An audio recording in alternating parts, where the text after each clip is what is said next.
My name is Natalie Brooks. I'm 38. Sometimes I think my whole life is a series of deals, signed contracts, and artificially polite handshakes. I built my real estate business from absolute scratch, raised it like a mother raises a difficult child, with sleepless nights, anxiety, and quiet despair.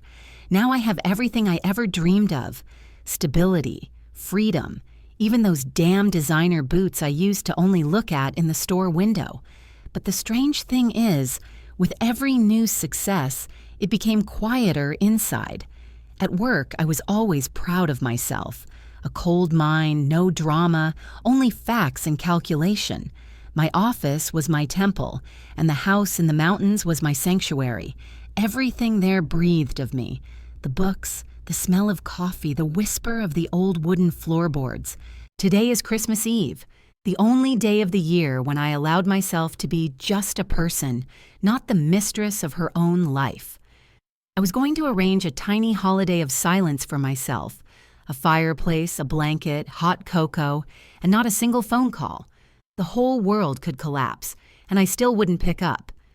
I was driving along the snow-covered road surrounded by pines and felt the tension of the last months dissolving somewhere in the white veil. And suddenly, a sharp pang in my chest. In the parking lot near my house stood a familiar white car, Charlotte. Her impeccable SUV, the very one I was still paying installments on, a generous gesture of gratitude after her divorce, when I felt sorry for her, like a younger sister. Next to it stood a snow-covered sedan, unfamiliar but with somehow overly domestic features. I knew immediately it was Liam's parents. And then everything inside me clenched. No one knew I was planning to come here. I didn't tell anyone, except Charlotte. Once out of naivety, I gave her the code to the emergency lockbox by the door, just in case.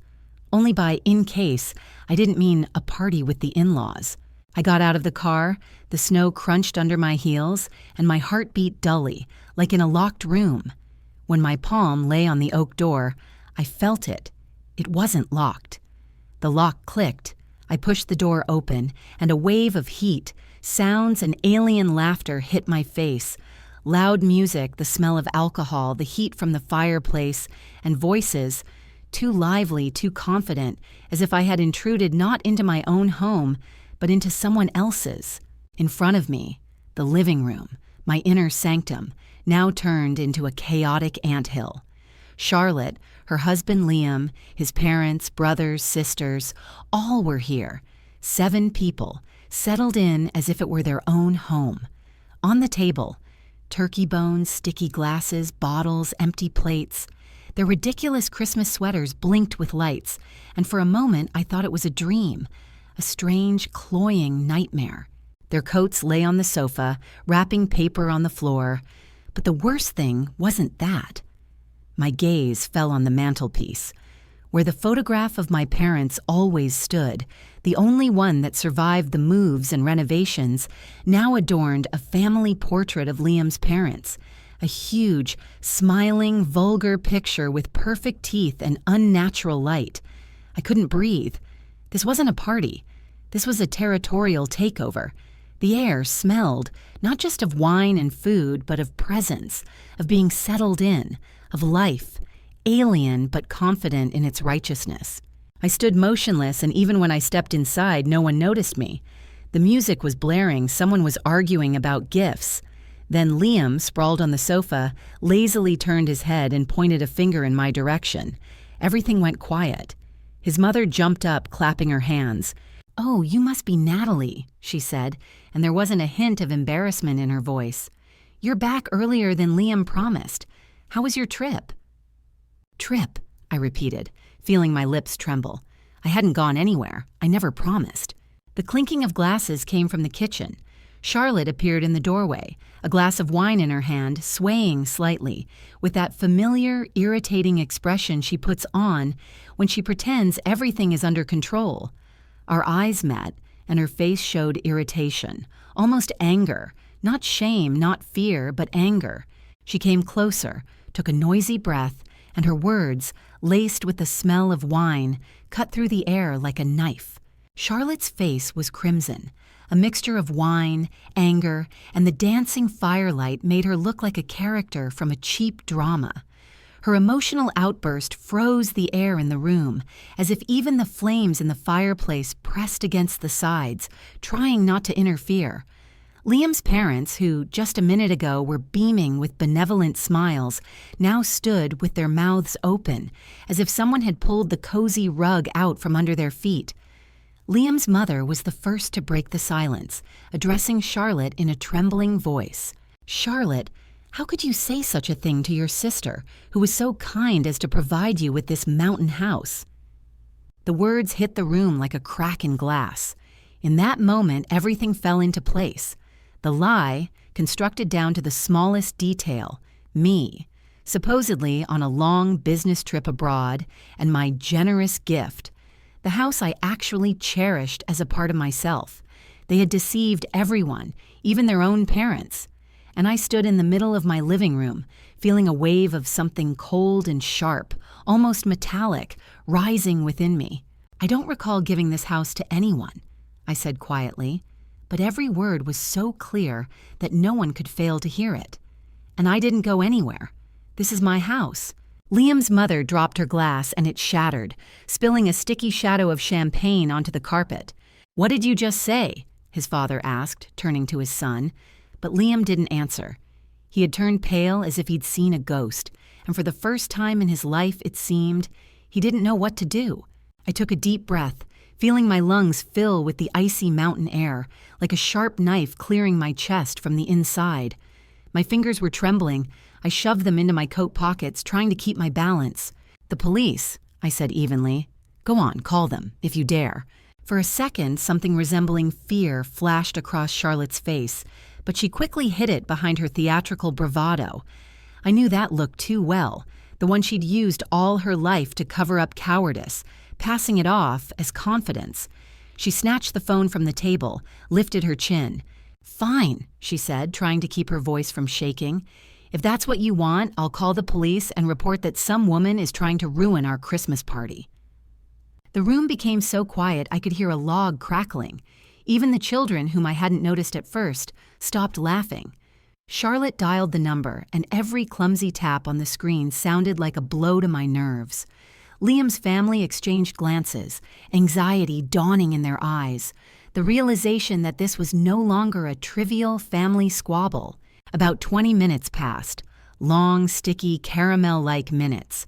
Then lights flashed outside the windows, red, blue, the white snow reflecting them like a mirror. A loud knock on the door, and I felt the house shudder. I went to open it. 2 police officers stood on the doorstep, a man and a woman in uniform with the patrol car's headlights behind them, casting reflections on the snowy threshold. Their faces were serious, tired, like those of people who had seen too many others' troubles to be surprised by anything. Their gazes quickly scanned the room.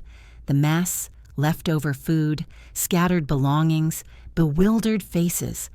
Then both looked at me and Charlotte. "We received a call," said one of them, the man with graying temples. "What's going on here?" Before I could open my mouth, Charlotte spoke. Her voice was loud, piercing, too confident to be real. "It's her," she blurted out, pointing at me. "She appeared out of nowhere and ruined our holiday. She's stalking us." I slowly turned to the police officers and said calmly, almost wearily, "She's my sister, and this is my house." They entered without my permission. The officers exchanged a quick glance, muttering something inaudible. The woman raised an eyebrow. "That's a lie," Charlotte shrieked, her voice quivering like a taut string. "This is our house." I sighed tiredly and reached for the bag I was still holding, my work bag where everything was always in order. I unzipped it, pulled out the documents, the deed, tax receipts, my ID. I laid them out neatly, one by one, on the nearest table, as if laying down cards in a court of law. The officer with the graying temples took the documents and shone his flashlight on them. He read in silence for a few seconds, flipping through the pages, then looked at me. Charlotte couldn't contain herself and squealed, "They're fake, an obvious fake." The officer didn't respond. His face didn't change, only his eyes narrowed slightly. He returned the documents to me and turned to her, Evenly, officially, almost coldly. "Ma'am, if these documents are genuine," he said, "then the property belongs to Natalie Brooks, this lady here. That means you and your family are here without her consent. According to Colorado state law, this could be considered unlawful entry." His voice was calm, but every phrase fell on the room like a hammer blow. Charlotte opened her mouth, but no words came out. Liam lowered his head, and for the first time, I saw not pride or irritation in his eyes, but fear. The color drained rapidly from Charlotte's face, as if someone had pulled all the blood out of her.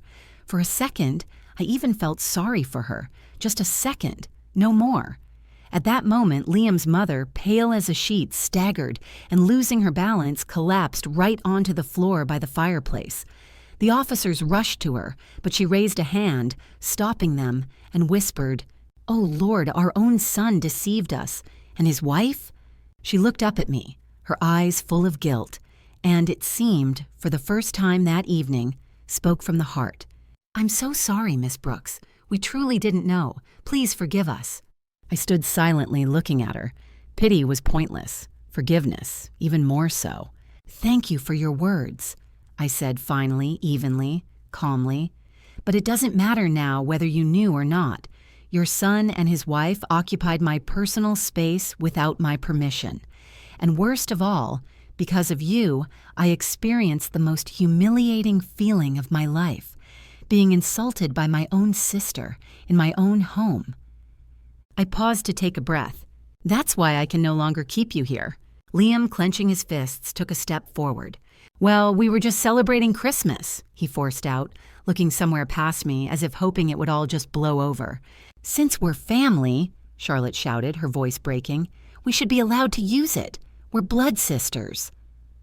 The officer, the one with the graying temples, shifted his gaze to her, shook his head, and said with an expression of weary bewilderment, "Unfortunately, family ties don't exempt anyone from unlawful entry charges." He turned to me. "Miss Brooks, what would you like us to do? Do you want them escorted off the property?" Silence fell heavily, almost physically. All eyes were fixed on me. Charlotte stood opposite, and in her eyes burned not just fear. A desperate, angry humiliation glittered there. And yet, in that look, I suddenly saw a child. The very girl who once clung to my hand in a crowd, cried at our mother's funeral, and promised she would always be good. Words spoken at our mother's bedside in a quiet, fading voice surfaced in my memory. "Please, Natalie, support her. Charlotte is naive, a dreamer. She doesn't know how to live in this world. Help her so she doesn't lose her way." I had kept that promise all these years, supported Charlotte, bailed her out of debt, turned a blind eye to her constant failures and lying excuses. Put up with Liam, useless, ambitious parasite. Not because I was weak, no, because the duty to my mother was more important to me than pride. But everything has its limit. I nodded to the police officer. "Yes," I said, looking straight at Charlotte. "I want all of them to leave my house immediately." "Then please gather your things," the officer said, nodding to Liam. The air in the living room thickened. Someone was cursing, someone was crying. Paper snowflakes hung by Charlotte from the ceiling swayed in the draft, as if mocking the whole scene. Amid the muffled sounds of gathering belongings, I pulled my smartphone from my pocket and unlocked it. The white-blue glow of the screen illuminated my face, and I saw that glow reflected in the eyes of everyone watching me. They froze. Even the officers fell silent, not understanding what I was about to do. "Charlotte," I said calmly, without raising my voice, "the apartment you live in belongs to me. It's part of my investment portfolio. At market rent, it's worth about $2,500 a month. But I let you live there for just the cost of utilities, because I thought that's what an older sister should do. It was my last concession to you, and it ends today." I slowly scrolled through the screen, found the right section, and pressed the confirmation button. A quiet digital chime sounded, pure, cold, like a gunshot in the frosty silence. Charlotte flinched. A Christmas ornament, a glass reindeer with golden antlers, was trembling in her hands. It slipped from her fingers and shattered on the floor, scattering into hundreds of tiny glints. "You're joking, right?" she asked, her voice trembling, her eyes darting like a cornered animal's. "Natalie, tell me you're just trying to scare me." But I didn't answer. The room was so quiet you could hear the ice cracking in a glass on the coffee table. Charlotte stepped towards me, as if hoping to retrieve something that had long since slipped through her fingers. Liam stood behind her, pale and angry, and his mother, still on the floor, covered her face with her hands. And in that moment I suddenly understood. This was the end, the real one. Without tears, without scenes, without forgiveness. Only cold, the light of the screen, and the sound of the shattered ornament still ringing in the air like an echo of too long a silence. I shifted my gaze to Liam's parents. They sat on the sofa, hunched, as if the old sofa was absorbing their guilt. Their eyes darted around the room, clinging to any object just to avoid meeting my gaze. "And the apartment you live in now," I began quietly, but with an intonation that made the air seem to hum with electricity. "Do you remember how you got it?" I took a step closer, feeling every word press on my chest. "It was my find. I found it myself, no commission, no agents, with my own hands, with the experience I earned over years of sleeping 3 hours a night and eating in the car between meetings.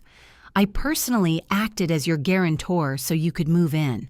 I believed a stable home would help your son, that he'd find a foundation and you'd stop drifting like tumbleweeds. That's what I invested in. Faith. And look where it led." They didn't answer. Liam's mother bowed her head. His father was breathing heavily, as if every word of mine was pressing him down lower. No one tried to justify themselves. No one even apologized.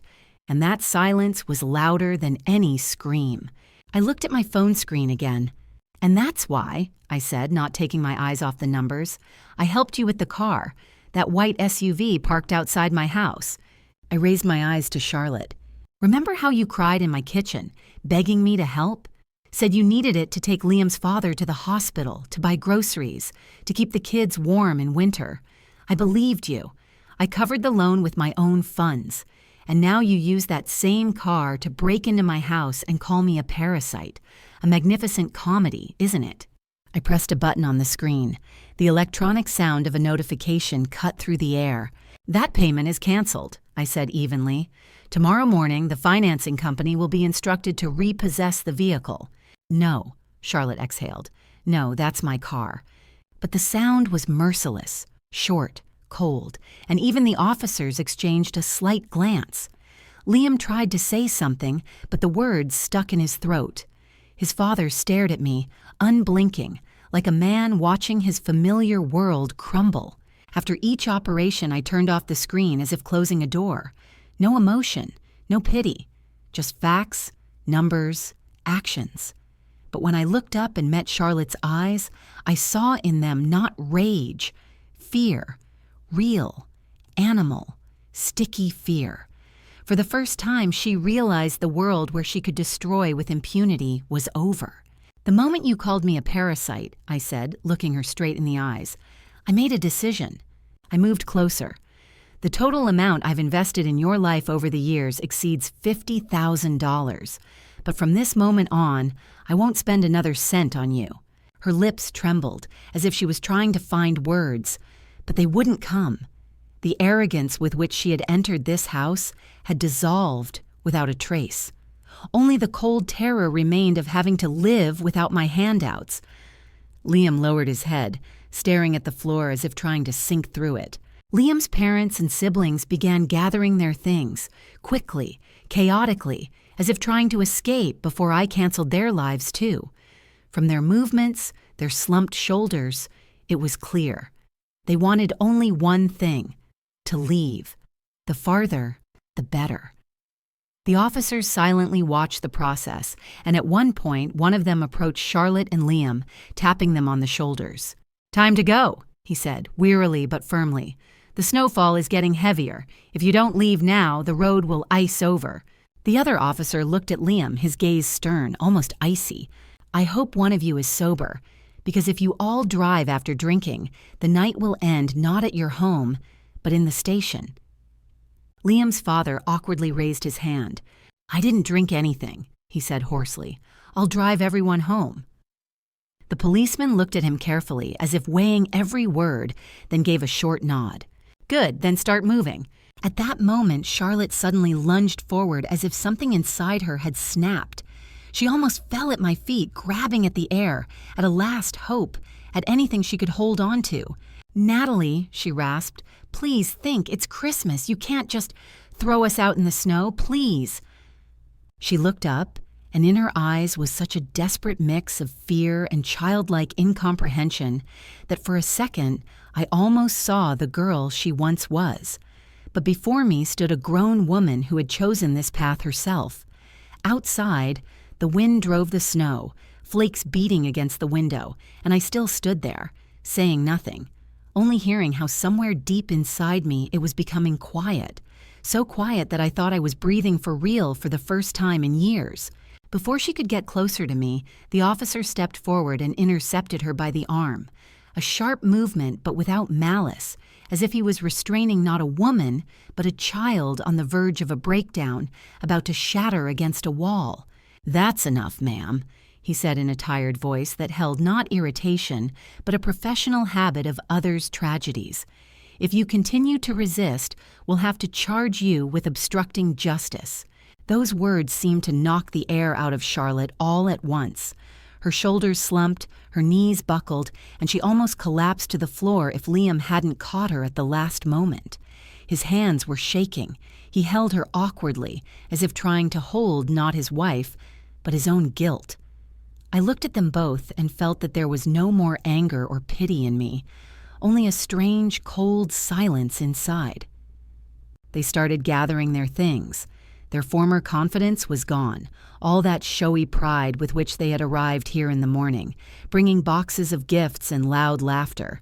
Now they were scrabbling on the floor, picking up coats, pulling on boots, whispering about something, avoiding each other's eyes. The living room smelled of spilled wine and burnt wax. The floor was littered with broken ornaments, candle stubs, scraps of shiny tinsel. All that Christmas illusion had collapsed as swiftly as the lie it was built on.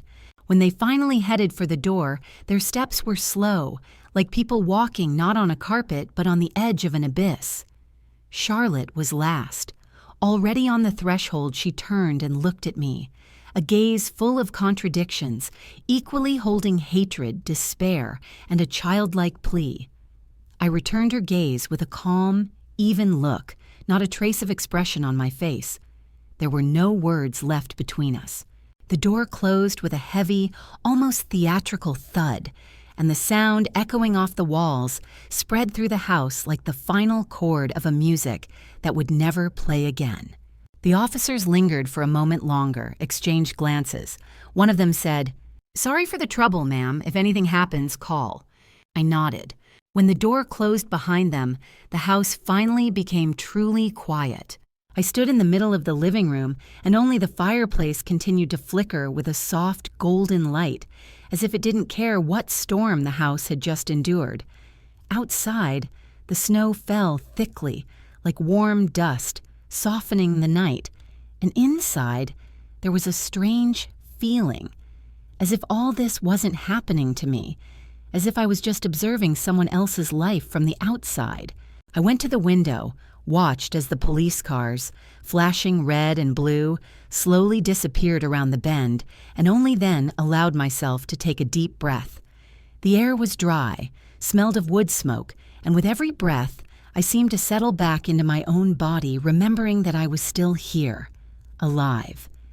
As the adrenaline burned away, I felt a fatigue, so dense, so viscous, that my knees weakened. I sank onto the sofa and closed my eyes. Just a few hours ago, I was looking forward to a quiet Christmas. I wanted to just exhale, brew cinnamon tea, read an old book by the fireplace. And now, everything around looked like the aftermath of a storm. Dirty plates, glasses, crumpled napkins, and turkey bones remained on the coffee table. It seemed even the smells of the holiday had turned into an aftertaste of disappointment. I picked up one of the glasses, crystal, from a set I had given Charlotte for her birthday once. I remember she laughed then and said such things were too bourgeois, and then she happily displayed them on a shelf, as a status symbol, one she hadn't paid for, of course. Now the glass was half empty, with a thin burgundy residue at the bottom. I turned it in my hands and watched the glass play in the firelight, and memories washed over me. When our parents died, within a few years of each other, I was just over 30. I was working almost nonstop then, building a career from scratch, hoping to prove I could pull us both through. Charlotte was in university then, bewildered, broken, having lost everyone she depended on, and I told her then, "From now on, I'm your family." That phrase, so simple and kind, had over time turned into a chain I had put on myself. After graduation, she refused to look for a steady job. Her favorite excuse I knew by heart: "I'm not made for an office. I want to live creatively." And living creatively, it turned out, meant on my money. Then Liam appeared. I hoped he would bring some responsibility into her life, but his sales were poor. His salary wasn't enough even for bills, and I started paying for their housing. At first, I thought, for a couple of months until they got on their feet. 3 years passed, and one day Charlotte came to me in tears again, talking about how Liam's parents were aging, how hard it was for them to get to the hospital. "We need a car, please, at least on loan," she said. I gave in again, made the down payment, signed the papers. I didn't do it out of pity. I just wanted them to stop finding reasons. It was an attempt to buy myself peace, to avoid the day when they would knock on my door again with a new please. Now that day had come, and looking at the glass in my hand, I felt for the first time the chain I had draped over myself had finally cracked. I put the glass back on the table and, feeling a little chilled by the sudden sensation of emptiness, went to the fireplace. I added a couple of dry logs. The fire flared up willingly, as if glad I had finally returned to it.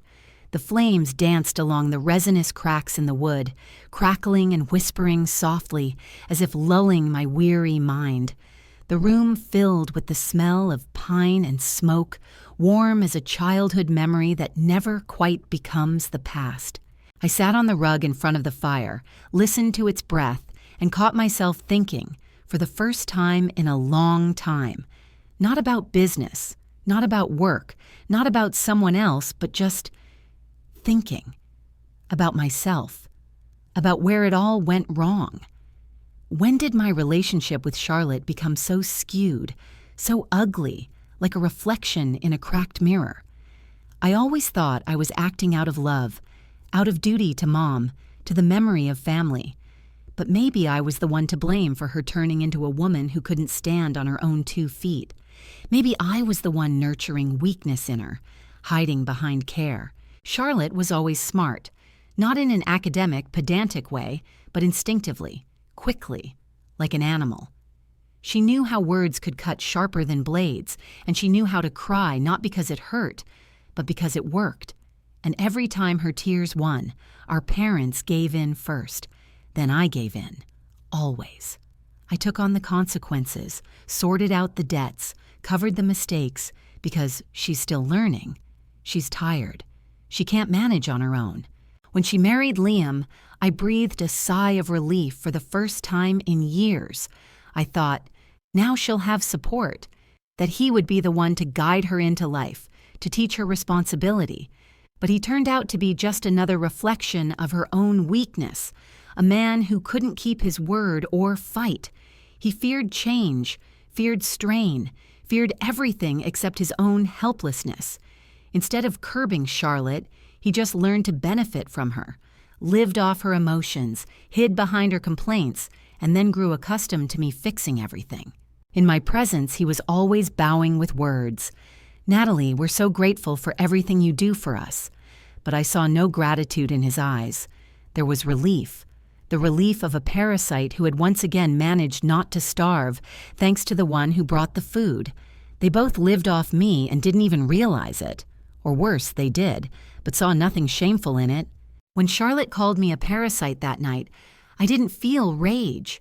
I felt a strange relief, because in that moment she had told the truth for the first time. It was her essence, stripped to the bone, a person who sincerely believes that if you give, you must, that if you are stronger, you must endure.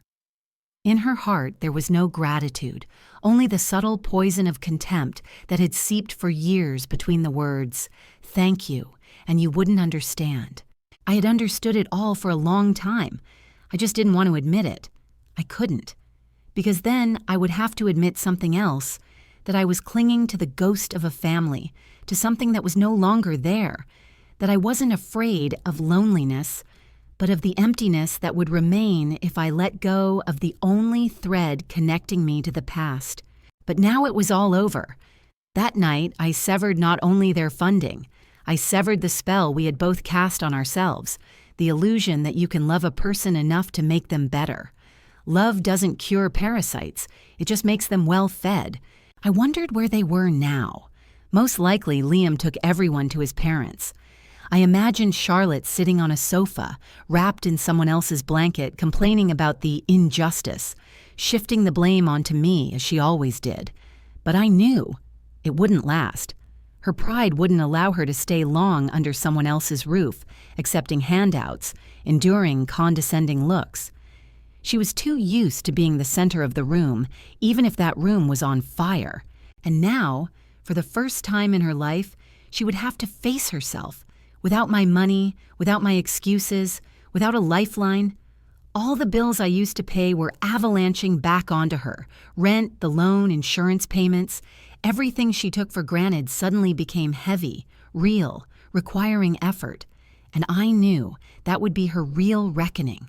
Not punishment from me, but a meeting with the reality I had hidden from her for so many years. I imagined Charlotte standing before a mirror in the morning, eyes swollen, realizing for the first time that the world didn't revolve around her, that no one was obliged to love her unconditionally anymore. Perhaps that would be her first step toward adulthood, late, painful, but the only one possible. And I just sat by the fireplace, watched the tongues of flame devour the logs, their ends glowing crimson, and listened to the fire crackle softly in this vast, finally my own, silence. When morning came, it was serene. The snow lay in an even white blanket on the roof, the window sills, the tire tracks left at the gate. The mountains were shrouded in a soft haze, and the silence was so thick I could hear my own breathing. I didn't turn on my phone. Let the world wait. For the first time in many years, a real vacation had begun for me, without calls, requests, excuses, and other people's lives for which I was no longer responsible. I spent the next week in complete isolation, as if cut out of time and space. The cabin was buried in snow, surrounded by such dense silence you could hear the air crackle. I read voraciously, everything from old novels to travelers' memoirs, and caught myself thinking that the pages finally didn't stick to my fingers with anxiety. In the evenings, I cooked for myself, carefully, slowly, with pleasure, as if it weren't just dinner, but a ritual of returning to myself. I set the table for one, placed a plate of pasta with herbs in front of me, a glass of wine, and turned on movies, old, kind ones where people still knew how to forgive. Sometimes I even caught myself laughing. Not a cheerful laugh, but a real one. I tried not to think about Charlotte and the others. No, that's not true. There was just no more need. They no longer lived in my head. Their faces, which used to surface at every mention of the word debt, gradually dissolved, like footprints in the snow after a blizzard. When the holidays ended, I returned to the city. The familiar smell of dust and coffee in the office, the ringing of phones, the even light of the lamps. Everything was in its place, as if I'd never left. I immersed myself in reports, in numbers, in those neat columns where everything was logical, unlike human feelings. And suddenly, the intercom buzzed. "Miss Brooks." The voice was polite but tense. "This is the company managing your property. It's about Charlotte Hayes and her husband.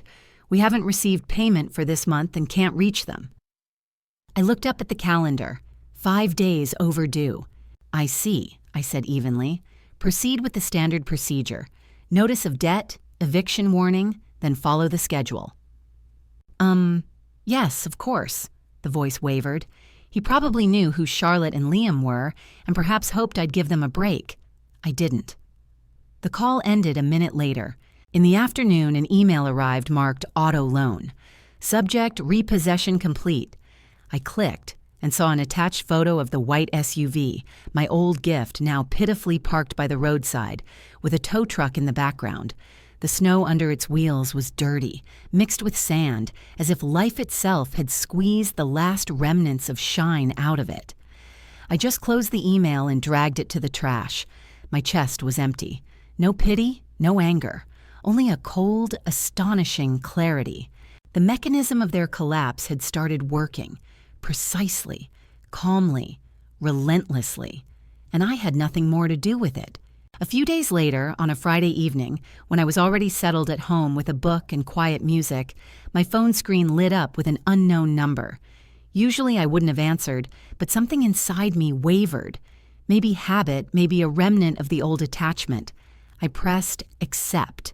"Hi, Natalie." The voice was barely audible, hoarse, strained. Charlotte. That name could still cut through the air like a knife. "What do you want?" I didn't try to be polite. She took a convulsive breath. "How could you? This is cruel. You threw us out, took the car. What are we supposed to do now?" I was silent for a second, listening to her trembling breath in the receiver. Then I answered shortly. "You chose your own path." She seemed to flare up. "We're staying with Liam's parents, but it's unbearable. His mother humiliates me every day, and he blames me for everything." Her voice rose to a shout. "You're just watching us drown, and you don't care." "You brought this on yourself," I said. My voice sounded even, almost calm. "These are the consequences of your decisions, not mine." "It's your duty to care," she exclaimed. "You abandoned us, after everything. Don't you feel even a drop of responsibility?" I laughed, quietly, wearily. "Responsibility? Don't make me laugh, Charlotte. I'm not your mother. You're 32. Isn't it time you learned to live on your own?" A second of silence, thick as wet snow. Then her sob came. You've become a monster," she whispered. "You used to be different." "No," I replied. "I finally stopped being convenient." On the other end, there was a deafening pause, and I almost felt her biting her lip, her fingers trembling with impotent rage. Then, short beeps. She had hung up. I sat for a long time with the phone in my hand, listening to the clock ticking steadily on the wall. There was no triumph inside, only a strange sensation, as if I was finally breathing fully after a long submersion underwater. The wine on the table had cooled, the candle had burned down, and the room was filled with a soft amber light. I went to the window. Snow had started falling again, quietly, almost tenderly, as if the sky itself had decided to erase the traces of others' guilt. It seemed her scream had pierced the very boundary between despair and madness. Her voice trembled, broke, tore its way out, as if in a final attempt to hold on to a collapsed world. "You don't understand," she screamed. "We can't survive on just Liam's salary. He's useless. He talks but does nothing. He never gets a promotion. He can't even provide the basics." I didn't answer, just listened, feeling the silence of my apartment grow denser. And suddenly, on the other end of the line, through her sobs, a muffled male voice cut in. "What did you just say?" It was Liam. He was standing somewhere nearby, perhaps behind her, and had heard every word. A pause hung on the line, and then I heard a sharp intake of breath. "Wait," whispered Charlotte. "Liam, I didn't mean it." "Really?" Liam's voice trembled with rage. "And what exactly did you not mean? That I'm useless? That all this is because of me?" "But it's true," she shouted. "It's because you spend every dollar you earn like water." I moved the phone away from my ear. Their shouting became unbearable. Their voices turned into hissing clumps of hatred, splatters of resentment, the sounds of people who once shared a breath, now tearing each other apart. "Whose fault do you think it is that we live like this?" he growled. "Yours," she screamed back. If it weren't for your weakness, we wouldn't depend on her." A crash sounded. Something fell. Maybe the phone, maybe Charlotte herself. Then a wheeze, a short crackle, and the line went dead. I sat motionless for a long time, looking at the black screen, then slowly put the phone on the table, as if afraid to break this new, icy silence. The second stage of their collapse had begun, the one where even screams no longer save, and silence becomes the verdict. 2 weeks passed. Charlotte didn't call again. No letters, no messages, no angry monologues at 2 in the morning, just emptiness. Meanwhile, I went back to the mountains to where the snow kept peace better than any safe.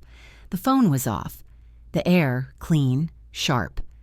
Every morning I woke to the creak of snow under the wind and thought that perhaps, for the first time in my entire life, I had no outstanding debts. When I returned to the office, the reports were waiting on my desk, cold, neat, like surgical summaries. Eviction notice served, non-payment, protocol followed, just a few lines and a whole life crossed out. Then more news came. They said Charlotte was living with Liam's parents, but was now only tolerated out of pity. That Liam's mother humiliated her at every meal, and Liam no longer raised his eyes, didn't speak, just drank coffee and counted pennies. That he had filed for divorce. No arguments, no property, no words. Just signed, as if crossing out a mistake. I read all this like someone else's chronicle, without gloating, without pity, just observed. Their world was crumbling faster than I could have guessed. All those years I spent saving them were just a postponement of the collapse, not a salvation. Spring came quietly. The snow melted and grass appeared beneath it, fragile but stubborn. I lived in the same house, now completely different, without the echo of old conversations, without the expectation of calls. That day, I was sitting on the porch with a cup of tea, listening to the stream gurgle, and thinking that life had finally leveled out. And suddenly, the phone vibrated. An unknown number. I almost didn't want to answer, but I still swiped the screen. "Natalie," I said. The reply came quietly, as if from afar. "It's me." The voice was weak, broken. Even without an introduction, I knew who it was. Charlotte. "I'm sorry," she said. "I understand everything now. I was wrong about everything. I didn't know any other way. Please, give me a chance. We're sisters, aren't we?" I looked up at the mountains. The sun was laying a pink light on the snow. The air quivered with warmth. And in that moment, I suddenly felt a strange calm. No anger, no pain, only a quiet clarity. "Charlotte," I said, "I'll give you one last piece of advice." She fell silent, holding her breath. "What?" "The next time you have trouble, don't call me. Call the police," I said evenly. "Like that night. Maybe this time they'll take your side." I heard her inhale, as if she wanted to say something but didn't get the chance. I ended the call and added her number to the blacklist. The phone fell onto the table. I looked at it. Then, at the mountains, at the gentle spring sun, at a world where there was no more room for parasites. Freedom smelled of air, real, cold, alive. Now this was my life, completely.